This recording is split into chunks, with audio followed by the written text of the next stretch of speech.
Vini Vini Vini না, এদিন আর বার্নাবিতে গোল নয়। ভায়ান গোলরক্ষক ম্যানুয়েল নয়ারের সাথে এক প্রকার লুকোচুরি খেলতেই বক্সের মধ্যে ঢুকে পড়েছে মাদ্রিদের এই উইঙ্গার।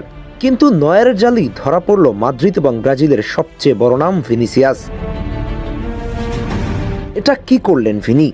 1 ভার্সেস 1-এ ম্যানুয়েল নয়ারের মতো 40 বছর বয়সী একজন গোলরক্ষককে ফাঁকি দিতে পারল না ভিনি। বলটা মারলেন একেবারে জালের বাহির পাশ দিয়ে। মাদ্রিদ ফ্যানরা হয়তো গতকাল রাতটা ভুলে যেতে চাইবেন। কেউ কেউ টিভি সেটের সামনে বসে টিভি ভেঙে ফেলছেন কিনা কে জানে। ভিনি নিজেও এই রাতের এই বাচ্চা সুলভ মিস মনে রাখতে চাইবেন না।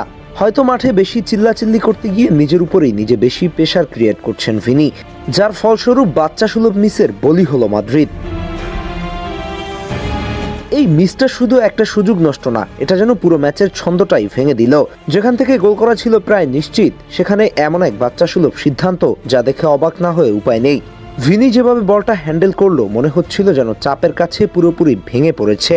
একজন টপ লেভেলের উইঙ্গারের কাছ থেকে এমন ফিনিশিং, প্রশ্নটা এখন জোরে জোরেই উঠবে। নয়ারের মতো অভিজ্ঞ গোলকিপারকে ফেস করে সেখানে ঠান্ডা মাথায় কাজটা শেষ করার কথা, কিন্তু ভিনি যেন নিজেই নিজের সবচেয়ে বড় প্রতিপক্ষ হয়ে দাঁড়ালো। আরও খারাপ ব্যাপার হলো এই মিসটা শুধু একটা গোল হাতছাড়া নয়, এটা দলের উপর মানসিক চাপও বাড়িয়ে দিয়েছে। কেননা ভায়ান যতক্ষণে 2 গোলের